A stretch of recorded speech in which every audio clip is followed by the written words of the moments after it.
Oi, olá, gente. Boa noite. Boa noite, galera.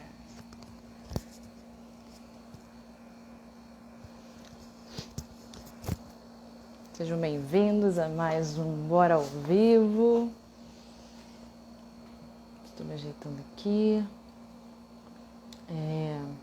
Hoje a gente vai partilhar com Cleiton Ramos. E aí, bro? Eu vou te convidar aqui. Estou 5 minutos atrás. Boa noite, gente. Hello! Hello, hello! E aí, irmã? E aí, mano? Tudo Bora bem? partilhar? Cara, bora partilhar. Tô aí E nessa aí, Vitor? fila desde do lançamento. Oi, primo, bem-vindo. Desde que o canal começou lá em 2012, a gente morava na mesma casa que eu peço. Cara, que me convida, sabe? 2013. É. Oh, 2012 foi o welcome, CJS. Rich Brudner here. Hi, Hello, Rich. Rich. Cara, eu sempre desativo os comentários. Eu pensei em fazer um teste. O que tu acha? Deixo ligado Pode deixar. ou desligo? Vai deixar? Deixa ligado. Testa aí. Tá. Gente, eu sei que eu descobri recentemente que não era elegante aparecer de cabelo molhado, mas enfim, tive que tomar um banho rápido pra acordar. Gente, boa noite. Esse é mais um Bora ao Vivo. Esse, na verdade, é o quarto, ou seja, estamos completando um mês, cara, de fidelidade. Caraca, caraca, fiquei feliz, fiquei feliz. Então, sejam bem-vindos a mais um Bora Partilhar ao Vivo. Hoje eu trouxe meu irmão Cleiton Ramos, que vai contar a grande odisseia de Deus na sua vida. Então você pode compartilhar essa live. E é isso, irmão. Se apresenta aí brevemente. Meu som tá Finaliza com ruim Bora aí, tá? Partilhar. O ventilador tá Não, tá bom. atrapalhando. Tá ótimo. Ok. Então, pessoal, boa noite. Meu nome é Cleiton Ramos, eu sou consagrado da comunidade católica Shalom, como comunidade de aliança. Sou casado, tenho uma filha e a minha história começa em 2004. Eu fui criado, eu sou de uma família sem religião. Meus pais não tinham religião, meus irmãos, ninguém. Sou caçula, de 6. Essa história depois eu explico, mas são 6 irmãos, apesar de ter sido criado só com 3. Em 2004 foi a primeira vez em que eu fui à igreja. Eu... Como foi essa história? O meu melhor amigo, ele falou assim, cara, vamos à missa? E eu disse pra ele, tá, né, vamos. Ele dizia que era católico, eu não tinha religião, apesar de frequentar de vez em quando culto protestante, porque muitos dos meus amigos, meus tios, todos eles eram de igreja evangélica, então eu ia, né, de vez em quando. E aí esse meu amigo falou, cara, vamos à missa. E a única vez que eu tinha ido à igreja católica tinha sido no meu batizado, com 3 meses de nascido. Então, desde então, não tinha voltado. Nesse dia, foi no 1º de agosto de 2004, eu entrei na igreja pela primeira vez. Eu achei aquilo assim fantástico, né? Foi uma experiência de paz muito profunda. Quando eu entrei na igreja, eu fui olhando a liturgia, porque para mim era algo um tanto quanto novo, né? Porque eu ia nos cultos, então nos cultos não há uma liturgia, há uma condução, de certo modo, aleatório, porque, enfim, a igreja que eu ia eram as neopentecostais, mais ou menos, então não tinha muito um rito. Então, quando eu vi a missa, eu fiquei apaixonado, eu achei aquilo assim, uau, fantástico, aquilo foi aquecendo o coração. E saí de lá falando pro meu amigo, cara, que experiência fantástica de céu, assim, eu nunca me senti tão em paz igual eu me senti aqui. Aí ele, cara, bem-vindo à Igreja Católica. E aquilo, voltei para casa, achei o máximo. Na semana seguinte, eu falei para ele, ei, cara, vamos para a missa. E aí nós fomos à missa de novo. Aí pela terceira semana seguida, nós fomos à missa. E aí na quarta semana, eu tava ficando, né, com uma menina e ela era protestante. E aí ela falou, vamos pro culto comigo? Aí eu, putz, né, tenho que ir. Vou pro culto com ela. E eu fui pro culto com ela. Quando eu cheguei no culto, tava lá me sentindo super deslocado, o que antes era algo até normal, né? Não, apesar de eu não ser evangélico, eu ia com frequência, aquilo era normal.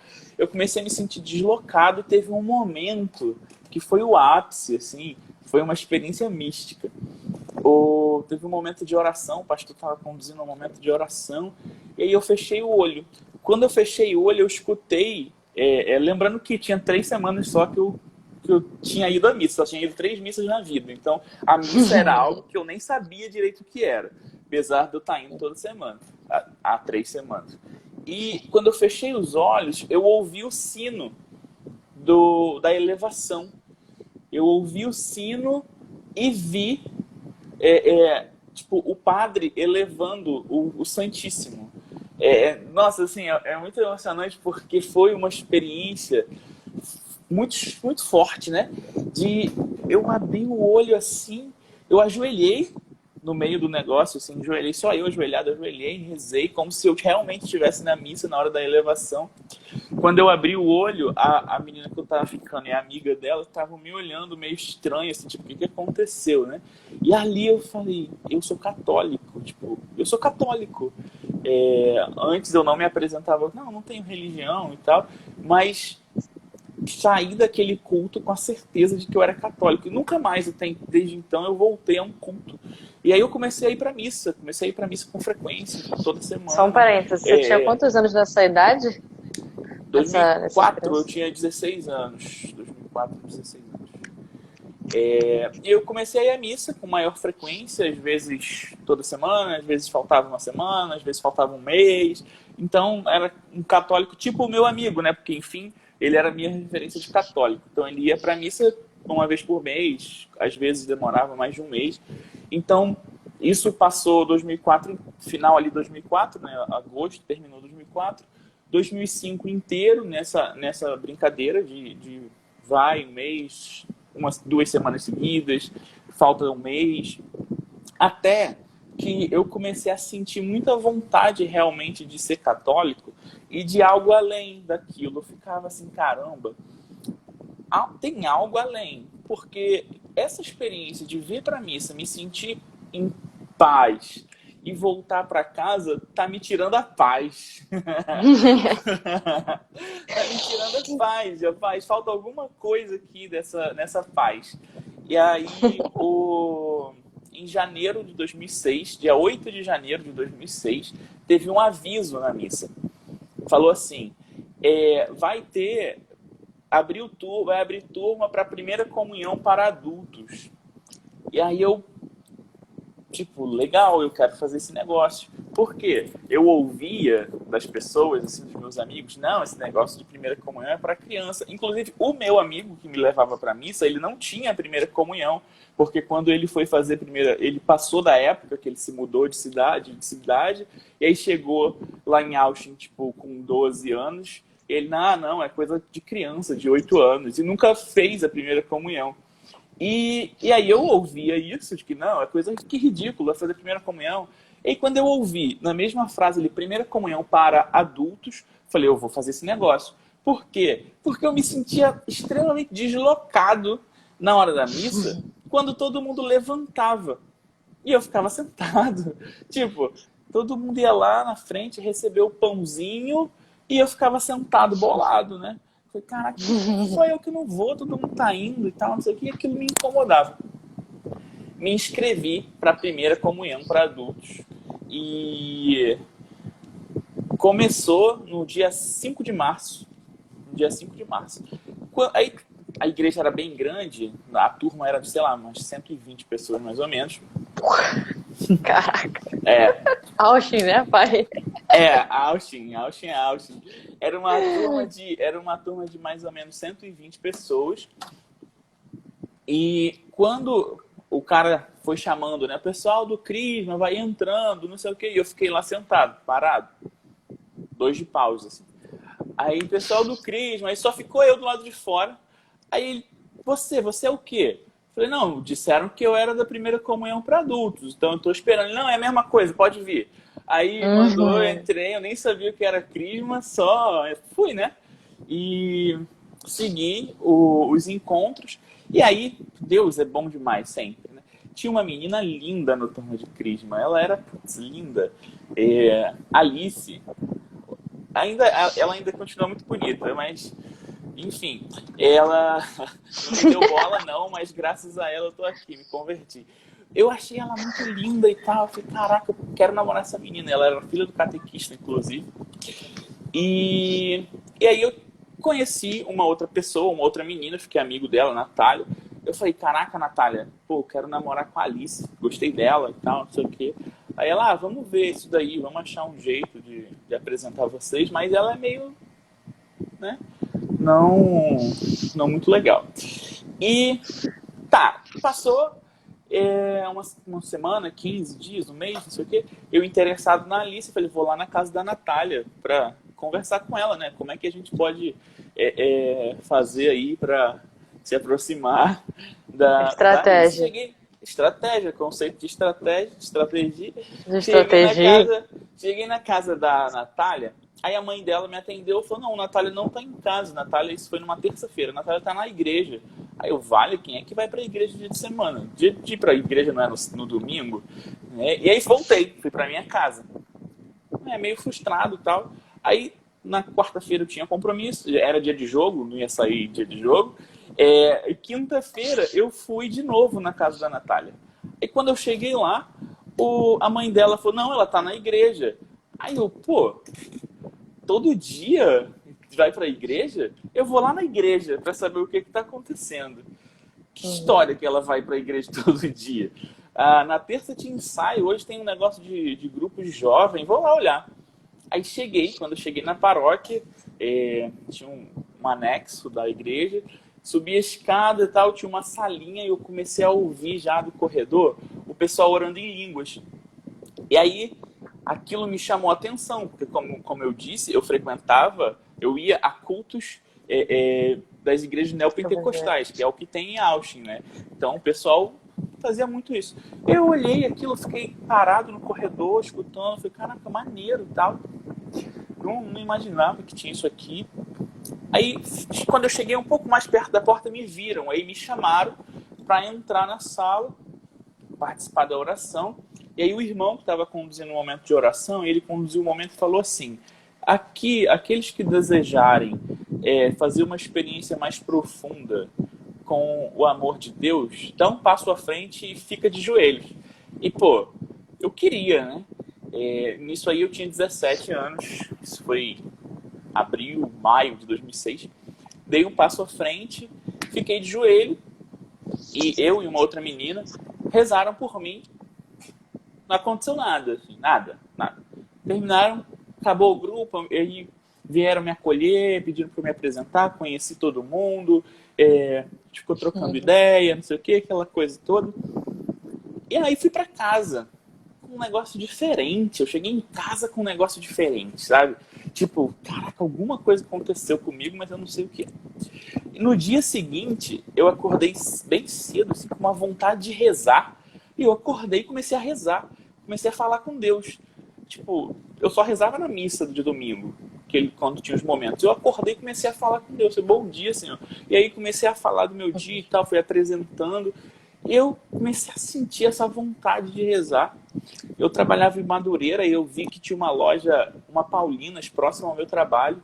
Entrei na loja, Antiga. aí comprei uma Bíblia, comprei um terço, comprei um monte de livro católico, levei para casa, comecei a ler e rezar o terço, sintonizei na Canção Nova, descobri que tinha um canal que rezava o terço. Comecei a ler a Bíblia e foi o meu coração, ele ia assim, aquecido, né? Aí descobri que além do grupo jovem, tinha o grupo de oração nas sextas-feiras, o grupo Luz de Cristo. E aí comecei a frequentar o grupo de oração, o grupo jovem. Eu que estranhei a Natália ir para a igreja todo dia, eu comecei a ir para a igreja todo dia. Aí quais são os Virou um dias que tem atalho. missa? Quais são os dias que tem missa? Era terça, quinta, sábado e domingo. Então eu comecei a ir para missa toda terça, quinta, sábado e domingo. Porque começou a nascer o desejo ali de Deus que eu não sabia explicar, né? E isso foi crescendo. Isso foi a grande descoberta assim, né? Da presença de Deus em 2006 Seis. ainda. Em maio de 2006, né, voltando, né, um pouco na história, aqui, voltando 3 anos, em abril de 2003, os meus pais se separaram. E foi um período muito difícil da minha vida, assim, bem, bem difícil mesmo. Meus pais se separaram de uma forma um pouco brusca, meio trágica. E minha mãe saiu de casa, eu fiquei em casa com o meu pai. Esse período foi tenebroso, né? Eu tinha 15 anos e meu pai começou a fazer muitas besteiras. A vida do meu pai girava em torno da minha mãe. Minha mãe era o amor da vida do meu pai. Então ele meio que perdeu o norte quando minha mãe foi embora. Meu pai começou a beber muito. O meu pai ia para casa da minha mãe para arrumar confusão. A minha mãe também vivia uma realidade de vida não muito legal, né? A vida da minha mãe não era uma vida muito legal, de, tipo assim, de me envergonhar e aos meus irmãos as escolhas que ela estava fazendo, e o meu pai sem norte, meu pai sem chão. E eu fui entrando também nesse processo do meu pai. Meu pai tentou se matar algumas vezes. Meu pai que chegou a usar drogas depois de 47, ele estava com 47 anos nessa época, ele resolveu usar drogas por conta da separação. E aí eu que administrava tudo isso, né? Administrava meu pai, aí tinha que ir atrás dele bêbado na casa da minha mãe. Foram muitas situações bem dolorosas e bem complicadas. Isso, a nossa relação, que nunca foi uma relação das melhores, se tornou uma relação muito pior. Então a relação com meu pai era horrível, a relação com a minha mãe pior ainda, isso em 2003. Então voltando para 2006, em maio eu lembro de um grupo jovem em que o irmão motivou, né, e falou assim: hoje você vai chegar em casa e ele estava tendo um problema com o irmão. Aí depois ele até outro dia partilhou, ele falou assim: não, aquele dia era que eu queria me forçar a me reconciliar com meu irmão e eu motivei aquilo para todo mundo. Deu certo. Ele falou assim: não, quando você chegar em casa, você vai dar um abraço na pessoa que você mais tem dificuldade na sua casa. Você vai dar um abraço nela. E independente dela dar um abraço de volta ou não, esse vai ser o seu abraço. Então vai lá, vai ser esse ato de amor. Aí cheguei em casa, meu pai tava sentado no sofá, aí eu sentei do lado dele, e meu pai era aquele bicho bruto, assim, imagina um bicho bruto da roça. E aí cheguei, botei a mão no ombro do meu pai, assim, e aí ele, sai daqui, não sei o que, abraçar, calor, de homem não abraça homem, não, não sei o que, aquelas coisas assim bem doces. O pessoal me chama de bruto porque não conheceu meu pai. Aquela coisa bem bruta mesmo. E aí eu fiquei bolado, falei, saber, deixa pra lá. Mas no dia seguinte eu falei, não, eu vou tentar de novo. Aí tentei dar um abraço de novo no meu pai, isso daí início de maio mais ou menos. E aí nada de retorno. Aí eu comecei a ficar bolado, falei, então, quer saber? Não quer? Brasil. E aí nessa, teve um grupo de oração, fui pro grupo de oração, acabou o grupo de oração, o pessoal começou a ir embora, a galera ficou desenrolando, tipo, partilhando e tal. Aí um irmão, do nada, aleatório, extremamente aleatório, chegou e falou, Cleiton, tudo bem? Eu falei, tudo bem, cara. Não, porque Deus pediu pra eu te falar uma coisa. Sabe por quê? Porque muitas vezes, esse aqui é um ponto muito importante. Ele falou assim, muitas vezes nós queremos que os nossos pais nos amem de uma forma que eles não sabem amar. Eu, eles, não, porque eles, quantos dos nossos pais não experimentaram o amor? Eles não sabem o que é ser amado. A relação com os pais deles eram ruins. Então eles reproduzem em nós o modelo de relação de amor que eles aprenderam. Então eles não sabem amar. Só que ele não sabia de nada do que estava acontecendo, né, lá em casa. E aí ele foi e falou, a gente que experimentou do amor de Deus é que precisa amar os nossos pais e ensiná-los como que se ama, para eles aprenderem como se ama. E, tipo, caraca, aquilo ali foi... Aleatório raiz, né? Hoje esse irmão é padre, inclusive ele é exorcista lá da diocese dele, olha aí, desde sempre, desde jovem. Que isso, hein? Forte, padre Bruno Leonardo. Na época era só um irmão chato, agora o irmão é um padrezaço. Ele meteu essa e eu fiquei com aquilo no coração, né? Falei, caraca, eu preciso ensinar o meu pai a amar. E aí cheguei em casa, falei, putz, vou amar meu pai. E aí comecei a manifestar, né, o carinho e tal, não sei o quê. Aí um dia eu cheguei na casa da minha mãe. Aí nessa, o meu pai e minha mãe estavam reconciliando a amizade. Meu pai já estava frequentando a casa da minha mãe, não sei o quê. Aí minha mãe me falou, o teu pai estava dizendo outro dia que você está mudado, que você está feliz, que você está diferente. E aí, sem eu saber, o negócio estava tendo efeito, né? Ele falou para minha mãe que as coisas estavam diferentes. E aí, no dia 27 de maio desse ano, eu cheguei do trabalho, era sábado de Pentecostes. Cheguei do trabalho, fui lá na casa da minha mãe, e aí eu tô vendo o movimento. O meu pai, não, eu vou lá embaixo buscar as coisas, e aí a gente vê isso, e não sei o que, e eu tô lá olhando. Eu falei, putz, o que eles estão armando, né? E aí mãe, o que vocês estão armando aí? Aí ela, não, a gente resolveu reatar o casamento.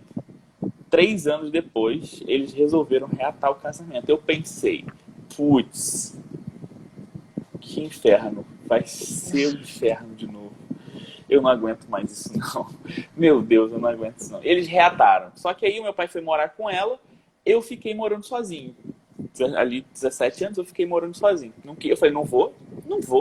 Eu não vou passar por tudo que eu já passei na vida de novo, não. Não quero, não. E aí, fiquei nessa lá, morando sozinho. Meu pai foi para casa da minha mãe. E eles começaram uma relação que até então, em 17 anos, quase 18, eu nunca tinha visto. Eles estavam vivendo um processo de amizade. Eles estavam felizes. Eles não brigavam.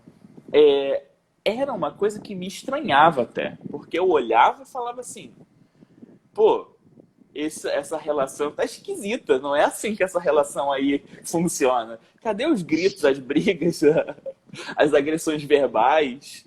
E cadê? Não tem? Tá estranho. E aí passou 1 semana, 2 semanas, 3 semanas, 1 mês, 2 meses. Aí no dia 27 de julho, voltando, dia 18 de julho, meu aniversário, né? Voltando. 9 dias aqui. No dia 18 de julho, meu aniversário, cheguei do trabalho, fui lá na casa deles, e aí o meu pai veio me dar parabéns, né? E aí ele falou assim, filho, parabéns, feliz aniversário, 18 anos, aí aquela história, aquela piadinha sem graça de todo mundo, agora já pode ser preso, cuidado, já pode ser preso, cuidado, você... Tô muito orgulhoso de quem você está se tornando e tudo mais. E aí ele me abraçou. E aí, tipo, foi o único abraço, na verdade, que eu lembro que o meu pai veio me abraçar, tirando quando eu era criança, realmente primeira infância ali, 4 anos de idade, quando ele me levava para o campo de futebol, antes da nossa vida virar um inferno. Então, ele me abraçou ali, ele tentou me levantar no colo, não conseguiu, eu que levantei ele no colo. Eu lembro essa cena assim, eu fecho o olho e eu vejo essa cena sempre. Ai, meu Deus. Beleza, foi esse momento. Isso foi numa terça-feira, dia 18 de julho, meu aniversário. No sábado, 22, foi minha festa. E aí meu pai e eu arrumamos a casa, o quintal, limpamos tudo, e a gente ficou dançando junto, twist and shout. né? Era a música que ficou tocando o dia inteiro lá enquanto a gente arrumava as coisas e tudo. Um grande momento, né, assim, de pai e filho foi aquela semana. Aí no dia 27 de julho, uma quinta-feira, o meu pai falou pra minha mãe assim: ah, tu sabe que dia eu... Ah, porque eu não contei que no dia 27 de maio, quando eles retomaram o casamento, eles decidiram que iam ficar juntos durante 2 meses. Eles iam ficar juntos durante 2 meses. Que se eles, desses 2 meses, não desse certo, eles iam separar de novo. Aí no dia 27 de julho, o meu pai falou pra minha mãe: você sabe que dia é hoje? Aí ela: não faço ideia. E minha mãe também é tão doce quanto meu pai. E aí, aí ele hoje está fazendo 2 meses que nós reatamos o casamento e nós estamos muito felizes. Esse foi o prazo que a gente deu, senão a gente ia separar de novo. E ele falou assim: hoje eu poderia morrer tranquilo, que eu ia morrer feliz, porque eu vivi esse período tão bem com você, com o nosso filho, a relação com o meu filho tá diferente, tal, não sei o quê. 27, quinta-feira, sábado, 29, eu tava, apesar de eu estar morando sozinho ainda, eu ficava muito lá em cima, né? Porque eu morava sozinho só pra dizer que eu morava sozinho, porque eu comia, eu bebia, minha roupa, tudo era lá em cima na casa deles. Então, tava lá com eles assistindo TV, tava chovendo, meus amigos chegaram e me chamaram, tipo: ah, vamos pra casa do Júlio assistir filme, não sei o quê. Eu saí, fui. E aí eles disseram: a gente vai pro forró. A gente vai pro forró. Pô, beleza, de boa. Show. Cheguei em casa já umas 2 da manhã, na minha casa, como sempre, não tinha comida. Eu falei: vou lá em cima na minha mãe comer. Aí cheguei, comi, deitei no sofá da minha mãe e dormi. E aí por volta de 4h30 da manhã, uma amiga da minha mãe lá, uma colega da minha mãe, começou a gritar lá no portão, chamando os meus irmãos. Eles moravam na casa dos fundos e a casa da minha mãe era a casa da frente. Chamando meus irmãos, e aí eu fui atender. E aí o que foi? O que está acontecendo? Aí ela: não quero falar com você, eu quero falar com seus irmãos. Eu falei: não, fala que você tá aí gritando igual uma maluca, às 4 da manhã, o que aconteceu? Aconteceu alguma coisa com a minha mãe? Aí ela: não vou falar com você, não sei o que. Eu dei um grito com ela no fim, e ela falou: não, o seu pai morreu. E eu, tipo, como assim o meu pai morreu? Eu tava com meu pai há 5 horas, há 4 horas atrás. Aí ela: ele tava dançando forró com a sua mãe e ele infartou e morreu. E ali, assim, tipo, caraca, mano, sinistro, sabe? Como assim? Meu pai morreu. Eu pensei logo na minha avó, no meu sobrinho mais novo, que é o mais velho, né? Que agora é o mais velho, depois vieram mais uns 40 sobrinhos, mas era o mais velho. Eu pensei no meu sobrinho, que era extremamente agarrado com meu pai, e eu fiquei meio sem chão, assim. Eu falei: cara, meu pai morreu. Tipo, como assim meu pai morreu? Né? E falei, família, tudo, com todo mundo. Foi uma experiência de dor, de sofrimento, assim, muito grande. O WhatsApp no computador aberto, se eu fechar para parar de subir o barulho. Foi uma experiência de dor ali muito grande. Naquele momento eu estava sem entender um pouco. E aí, o que acontece? No domingo, que era 30 de julho, era o DNJ na Diocese. E o grupo jovem estava responsável por cuidar, né, das coisas, acolhida e tudo. Era no outro bairro, era em Morro Agudo. Então, a gente marcou, sei lá, 6h40 no pé da igreja. A igreja lá no morro, né, no alto. A gente marcou 6h40 no pé da igreja. O que eu fiz? Eu fui encontrar minha mãe, fui buscar minha mãe, fui no hospital, fui reconhecer o corpo do meu pai, tudo mais, aquela coisa que precisa ser feita. Voltei para casa. Quando deu por volta das 6, eu ali cuidei de todo mundo, minha tia, minha prima, meus sobrinhos, meus irmãos e tudo. Quando deu 6, eu falei: cara, eu preciso ser cuidado agora, porque não sei como reagir diante disso. Aí eu fui para a igreja, fui pro pé da igreja. Uhum. Aí cheguei lá no pé da igreja para encontrar o pessoal e eles chegaram e falaram, não, a gente não vai mais pro DNJ, ligaram pro coordenador de juventude lá da diocese, ó, aconteceu isso, vai uma pessoa nossa daí que vai ajudar vocês, mas a gente vai ficar aqui. Aí eles foram para minha casa, um dos amigos, que era enfermeiro, o Tim, ele foi pro hospital, ele foi lá ajudar a vestir a roupa no corpo do meu pai, Tudo a arrepiado. tratar o corpo do meu pai, a ajeitar as coisas. Todos os outros meus amigos foram para minha casa, eles começaram a rezar pelos meus familiares, cantar, rezar o terço, fazer um momento de oração pela minha família. Ali eu me senti extremamente cuidado e amado pelos meus irmãos, né? Eu ia sentindo a experiência do amor de Deus. E depois de tudo isso, as coisas foram acalmando lá em casa. O meu outro irmão, meu irmão mais velho, que é filho do meu pai, chegou. Aí ele começou a tocar a questão do enterro e tal. Eu fiquei um pouco mais tranquilo, né, nas questões burocráticas. Aí meus amigos me levaram para casa do Alexandre. E aí chegando lá também, né, a gente ficou rezando o terço. E aí eu tive outra experiência mística, né? Assim, eu tive uma experiência mística com Nossa Senhora. Enquanto eles rezavam o terço, eu estava virado, né, sem dormir. Eu estava encostado no banco do lado do Luciano e eu cochilei. Naquele momento que eu cochilei, eles iam rezando o terço. Eu fui encontrado, na verdade, por Nossa Senhora. Eu tive um sonho ali de Nossa Senhora vindo ao meu encontro, dizendo que naquele dia Deus, que era o meu pai, nunca me abandonaria, né? De que eu estava fazendo a experiência do amor de Deus Pai, então por isso Deus permitia que eu não tivesse mais o meu pai na terra. Então, e aí eu acordei, eu que estava com o coração em frangalhos, eu acordei em paz, assim, tipo, foi como se tivesse sido arrancada a dor do sofrimento.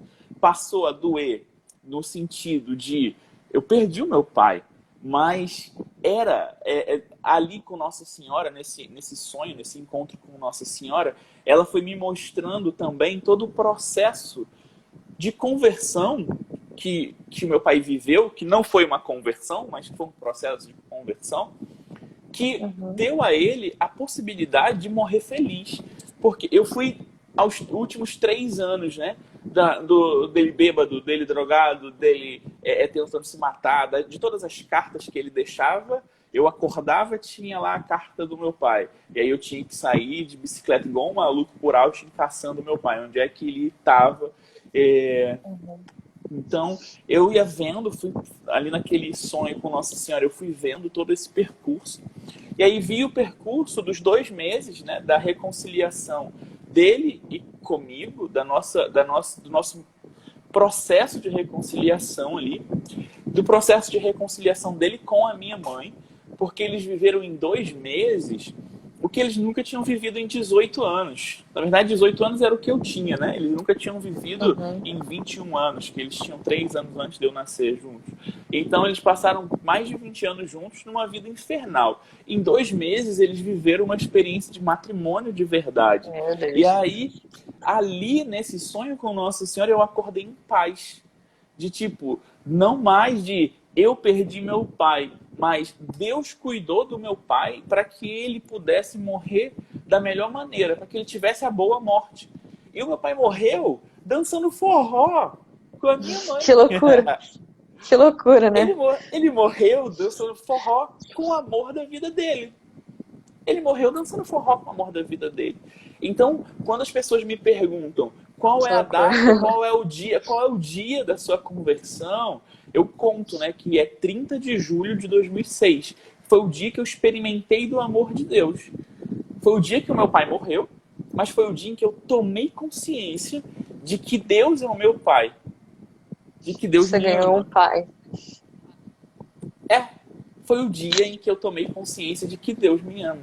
Então foi o dia 30 de julho ali, em que eu descobri o Deus Pai, né?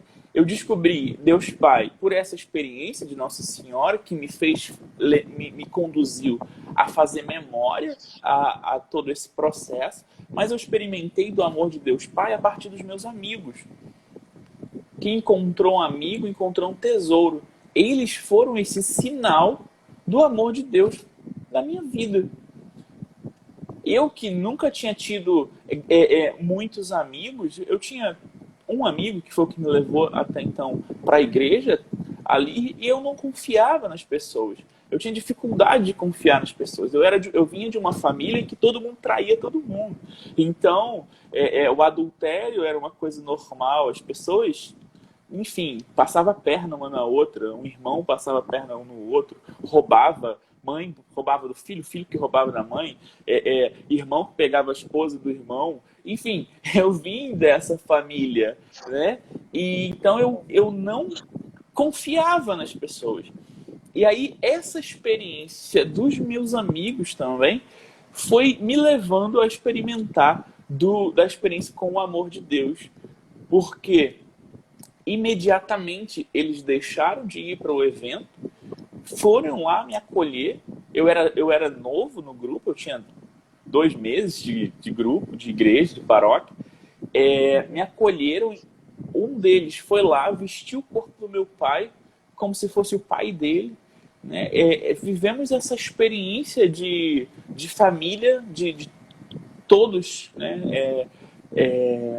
Não há necessitado entre eles, de fato eles foram o meu socorro naquele momento. Então, a minha experiência com o amor de Deus, ali que eu descobri, Deus Pai, Deus que me ama, foi o dia 30 de julho de 2006. Então, a partir dali, eu comecei a querer realmente a viver uma vida mais séria, né? Quer falar alguma coisa? Não, eu só tô.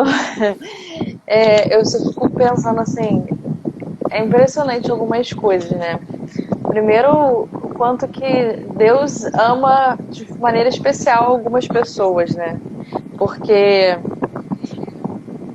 E outro ponto é impressionante, assim, às vezes a gente complica muito a evangelização, digamos assim, né? A gente complica muito, mas só que, tipo assim, alguém que mal ia te convidou, talvez, sei lá por que ele quis te convidar, porque ele já era teu amigo há mais tempo, e aí ele te convidou e, e gerou em você uma experiência que você quis mais. Então, assim, também havia muita sede dentro do seu coração, muito desejo pela verdade, por Deus, enfim, né? Que é o desejo que há no coração de todos nós, né?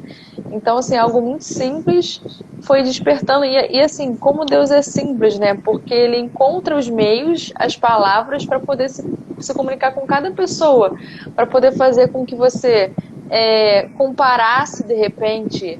Olha, porque talvez se você não voltasse no culto, você ia talvez fosse levar mais tempo para ter cair essa ficha assim de, putz, eu sou católico. E esse só não é só uma coisa que eu faço aqui, igual o jogo de quarta-feira, que tipo, eu sou fluminense, sabe? Tipo, toda quarta-feira eu assisto o jogo, todo domingo eu vou na igreja e não tem aquele start, assim, daquilo de identidade, assim. Então, a simplicidade de Deus, o quanto Deus ama, essa misericórdia de Deus, assim, que foi te atraindo, e que foi também cuidando de você nos mínimos detalhes, né? Assim, desde o início. Tanto no você. Não, e assim, achei sensacional a busca pela Natália com a estratégia da Alice, porque, tipo assim, uma pessoa extremamente empenhada, né? Tipo, muito empenhada. Nossa, eu quero essa Alice. Assim, alguém determinado mesmo.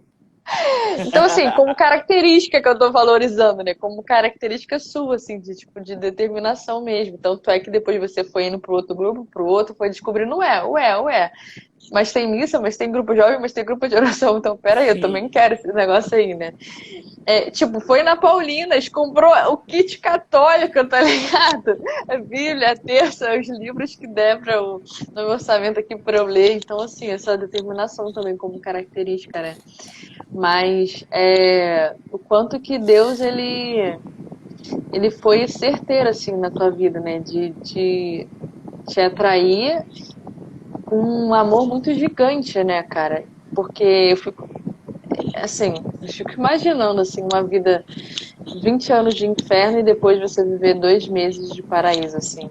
É o poder de Deus de uma forma que eu acho que muitas pessoas, e aí eu fazendo passeando aqui um pouco na minha memória em algumas pessoas que eu conheço, eu sei que tem pessoas também que vivem realidades assim, de família totalmente bagunçada, escangalhada, tipo, que não é a família, aí fala assim, cara, eu tô aqui na igreja, eu tenho essa sede por Deus, eu tô aqui lutando para ser fiel, para viver os mandamentos, para viver a santidade, mas que às vezes não vê esse retorno, assim, tipo, não tem isso em casa, sabe? Eu busco, mas meus pais não buscam. Então, assim, Deus ele pode agir, entendeu? Assim, é impressionante mesmo pensar, caraca, 20 anos e Deus dentro da tua fidelidade, ele foi e agiu e cuidou, né, cara? Então, acho que eu queria falar também que, para quem estiver assistindo isso agora e depois também, que Deus, ele realmente, assim, ele pode fazer nova todas as coisas, pode converter os corações, ainda que seja nos últimos minutos, assim, nos últimos momentos, nos últimos meses de vida, assim, para não perder a Sim. esperança, né? E também rezar, porque agora eu tô lembrando, quando você falava eu preciso ensinar o meu pai aquela exortada aleatória do poder. Eu preciso ensinar meu pai a amar, né? Então acho que isso é algo essencial assim para levar para as pessoas que, por exemplo, vivem essa realidade de ter uma família escangalhada, de perceber isso. Nossa, eu experimentei o amor, eu conheço a fonte do amor que é Deus. Então, é, eu não posso também cobrar e culpar de alguém que não sabe o que é aquilo que eu espero. Então, de fazer esse exercício, né? E Deus, acho que ele foi muito fiel, assim, né? Naquela tua insistência de eu vou tentar abraçar, eu vou tentar abraçar.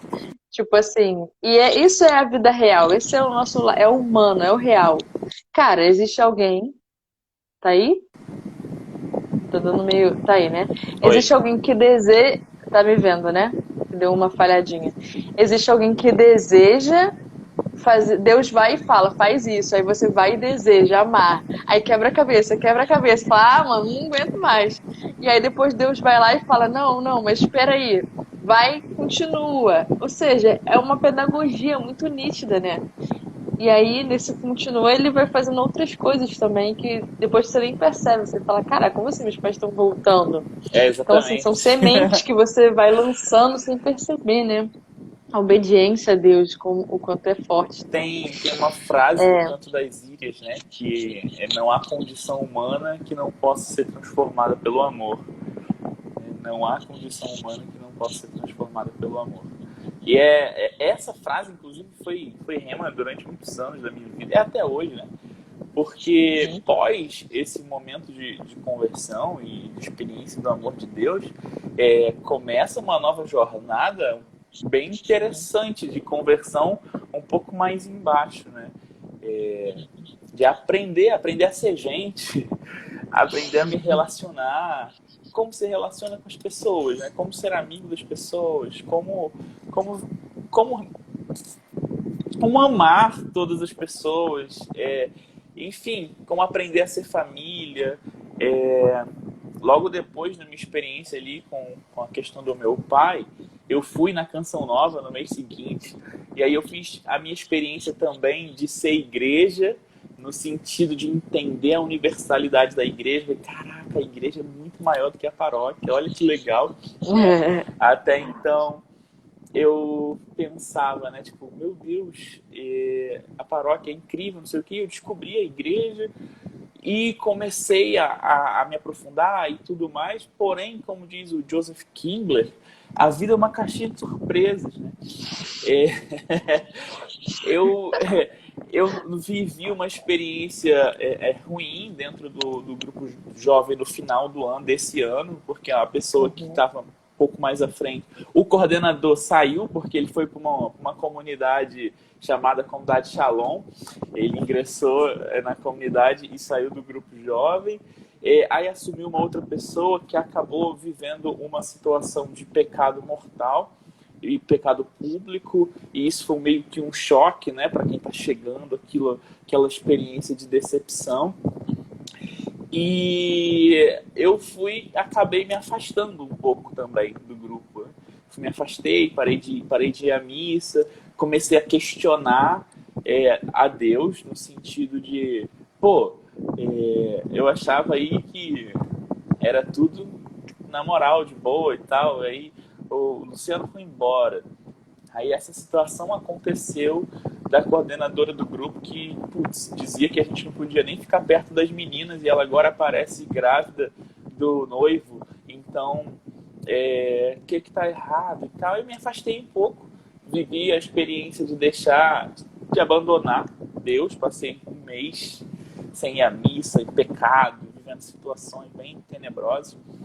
Para melhorar, quando eu comecei a querer voltar para a igreja, eu voltei me aproximando de uma irmã que era separada.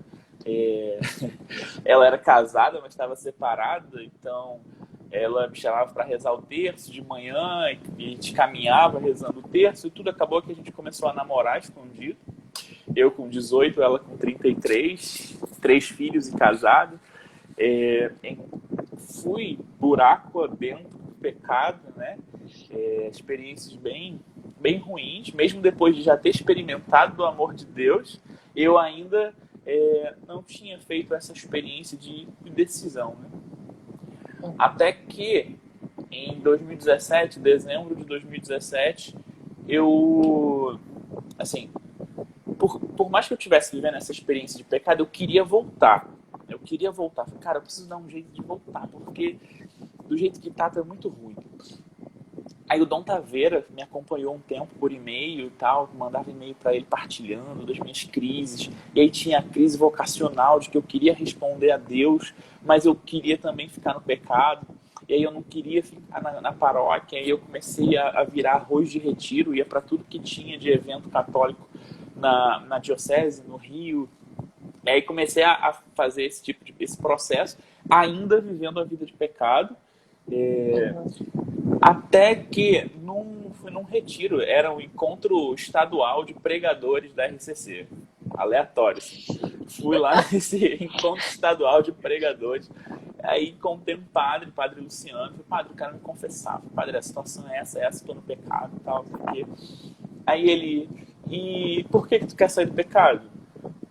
Porque continua, nessa vida de pecado aí. Aí, como assim, padre? Meu filho, se você não quer se converter e não quer romper com o pecado, por que tá vindo se confessar? É melhor ficar na vida de pecado, pô.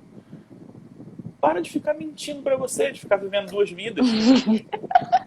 Vai embora, não precisa se confessar, não se preocupa. Vai lá pra sua vida de pecado. E aí, eu falei, não, padre, mas eu quero confessar. Aí ele deu a absolvição e eu fiquei assim, bolado, né? Caraca,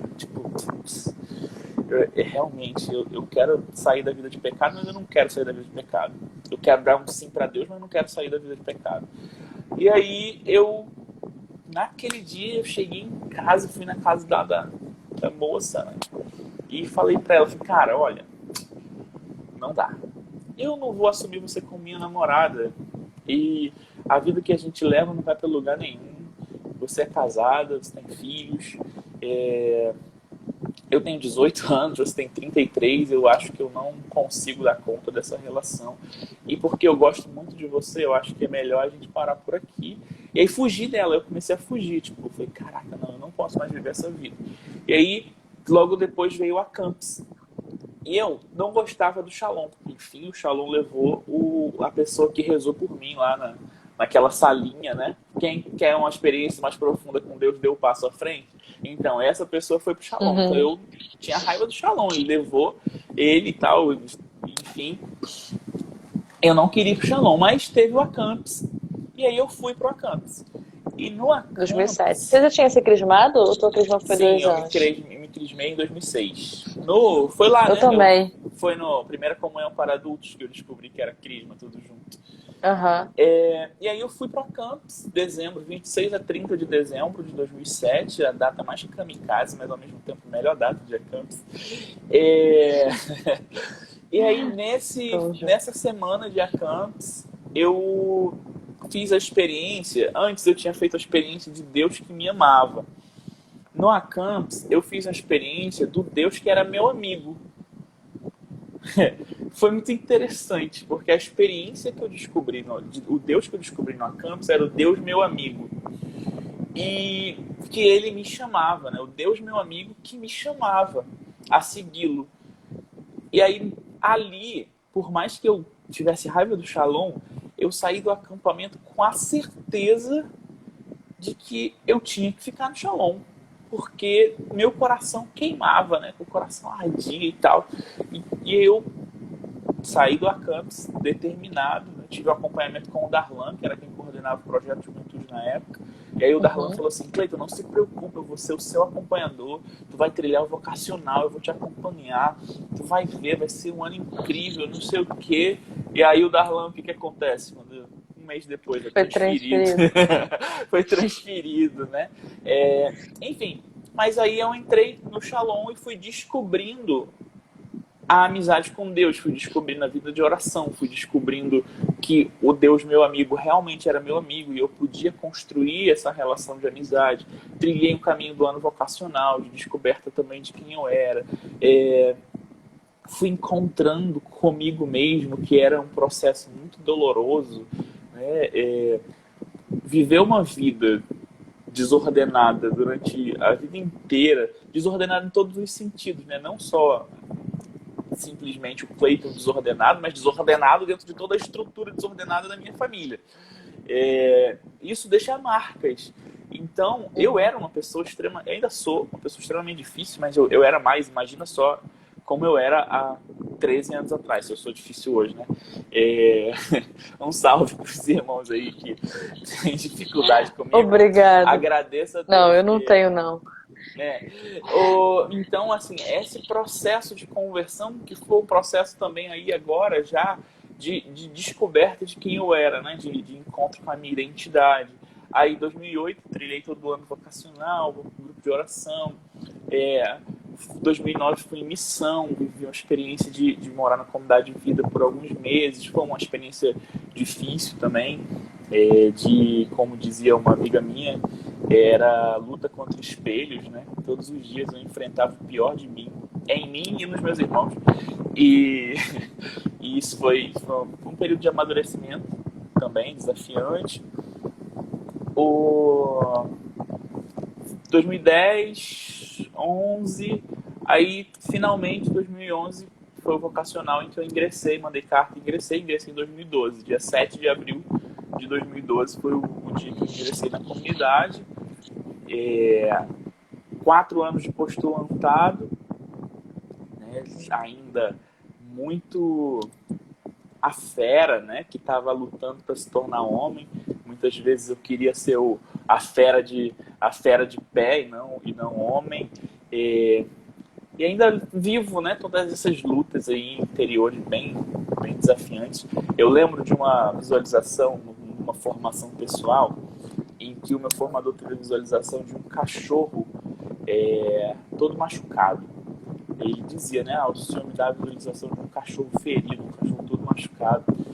E o entendimento de que você é esse cachorro, de que quando as pessoas se aproximam de você para tentar cuidar, né, para poder tentar sarar suas feridas, a sua reação é morder, é avançar. Então você é esse cachorro ferido. E eu fui me vendo realmente como esse cachorro ferido que não queria se deixar cuidar. E aí eu fui aprendendo, né? Aprendendo também a ser dócil, aprendendo a me relacionar, aprendendo a me submeter, aprendendo a aprender, muito orgulhoso e enfim, muitos pecados. Sigo ainda, né? Mas eu acho que o cachorro hoje está um pouco menos ferido, né? Um pouco menos reativo também. Então, foi mais ou menos esse o processo de conversão, bem, né? Contei até ali o dia 30 de julho de 2006, dessa grande experiência do Deus Pai. Fiz um resumo bem resumido até o Acamps ali, e também nem dá para chamar de resumo até o período de ingresso. Em 2018 casei, E aí o negócio ficou muito mais embaixo, né? O processo de conversão. Hoje Hum, é ainda mais intenso ser santo, né? Amar minha família e ser porta do céu para minha família. Como virou diz pai. pai, né? De ser pai. Ah! Ensinar, né, a minha filha uma vida de virtude. Eu preciso ser um homem de virtudes, então é um exercício muito grande. Enfim, esse é um pouco da minha história aí, Sara Nery. Ah, em 2012, Ai, indo finalizar aqui, em 2012, ah, eu vivi uma ah. das experiências mais incríveis da minha vida, que eu fui morar na residência dos Nery Alves de Oliveira. Morei um ano na casa da Sara. Foi o ano em que eu mais aprendi a ser família, né? Foi o ano ali em que eu fui descobrindo o que é ser família. Eu fui descobrir. Hoje eu tenho uma relação com a minha mãe muito boa, né? Hoje minha mãe vive um processo de Uhum. transformação de vida, mas eu fui aprendendo a ser filho da Kátia, né? Ele que tá aqui ó, dizendo aqui, ó, ele vai dizer. Fui aprendendo a ser filho da tia Kátia, fui aprendendo a ser filho do tio Racine, fui aprendendo a ser irmão da Sara. Se hoje eu sou um filho melhor, né, para minha mãe, é porque eu aprendi a ser filho da Kátia e do Racine. Se eu sou um irmão melhor pro Everton e pro Nado e tudo, é porque eu aprendi também a ser irmão da Sara, da Raquel e do Davi. Enfim, é isso. Finalizo aqui. É nóis. A minha mãe, aí, filhão. É... Ai, cara, eu amei. Amei mesmo, assim. Tinha parte que eu não realmente não lembrava ou não sabia, enfim, né? É sempre bom tocar na nossa história, né? Fazer memória e lembrar quem a gente era dentro da gente de fato, assim, no nosso coração e ver assim, caraca, Deus fez isso, Deus fez isso, eu pensava aquilo, eu não pensava, enfim, é maravilhoso, né? A gente fazer essa memória assim, da nossa vida. Eu acho que é isso. Eu vou, se alguém quiser perguntar alguma coisa, falar alguma coisa dessa galera aí que ficou com a gente, agora é a hora.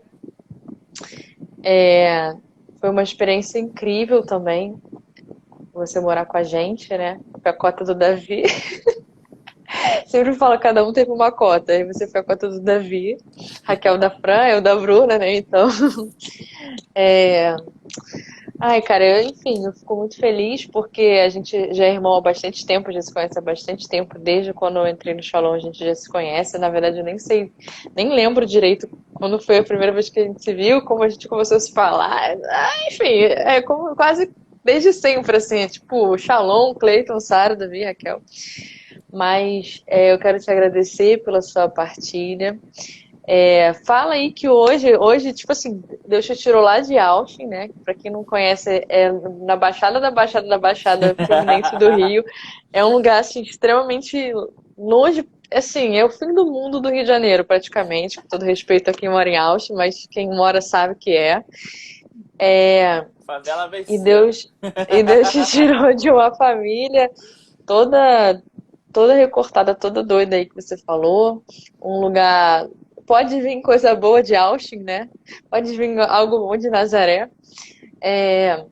Deus te transformou num homem, num católico, num pai de família, num consagrado, casado, esposo e um servo de Deus também. Então, assim, né? Fala assim, o que que para dar esse grande final, assim, o que que Deus fez assim na sua vida, no que ele te transformou assim? O que que você faz hoje na igreja e tudo mais, assim, pra galera deixar registrado, saber. Pois é, Deus me transformou no menor abandonado, tô zoando. No. Menor, 2 metros de altura. Né, cara, assim, Deus, sei lá, é até difícil de dizer porque é tanta gratidão a tudo que Deus fez e realiza na minha vida, né? Deus me fez pai, isso daí já é uma coisa assim, me fez marido, missionário, né? Sou missionário acima de tudo, me fez Shalom, consagrado. Hoje eu desempenho algumas funções como missionário na igreja, no mundo. Mas tudo por misericórdia de Deus mesmo. Trabalho no Church Pop e hoje produzindo conteúdo católico, ajudando as pessoas. Atuo junto à igreja na Plastic Bank, né, transformando plástico em benefícios sociais para as paróquias. Verdade, meu amor. Fizemos aí, né, o Night to Shine, uma grande... Sara estava lá em julho, a grande noite de promoção da dignidade para pessoas com necessidades especiais. Faremos ainda esse ano um senhor evento, né, uma senhora ação para pessoas com necessidades especiais, que talvez mude o rumo dos projetos católicos para esse público. Anotem na agenda de vocês, 6 e 7 de novembro. É algo muito maior do que qualquer coisa que um dia eu já pude imaginar, né? Porque, na verdade, não é o Clayton, né, que chegou até aqui. Na verdade, o Clayton é só o jumento. E aí é Jesus que escolheu entrar em Nazaré e viu o jumento amarrado e escolheu, né? Então é isso. Enfim, porque, sei lá, é difícil falar disso. Eu sou o jumento. Bom, alguém acordou aqui, gente, no meio da live. Foro de. Mano, eu quero te agradecer mais uma vez. Obrigado pela sua partilha, pela sua doação, por tudo que você faz por mim também. Todos os projetos que a gente toca junto. Tenho certeza que essa live vai alcançar muitas pessoas. Então, é isso. Muito obrigada por ser meu irmão, estar aqui comigo. E, cara, eu sou muito feliz de poder ver o que Deus fez de você, assim, né? Não te conheci na época, antes de não conhecer seu pai vivo e tudo mais, mas de quando eu te conheci até hoje, eu vou vendo assim, caraca, Deus. Isso é maravilhoso, assim, maravilhoso. Tá? Um beijo.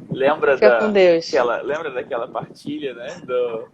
Eu cheguei chorando lá. Eu lembro pra sempre. Sofrido, e a gente dizendo assim, eu chorava, foi um dos dias mais sofridos da vida.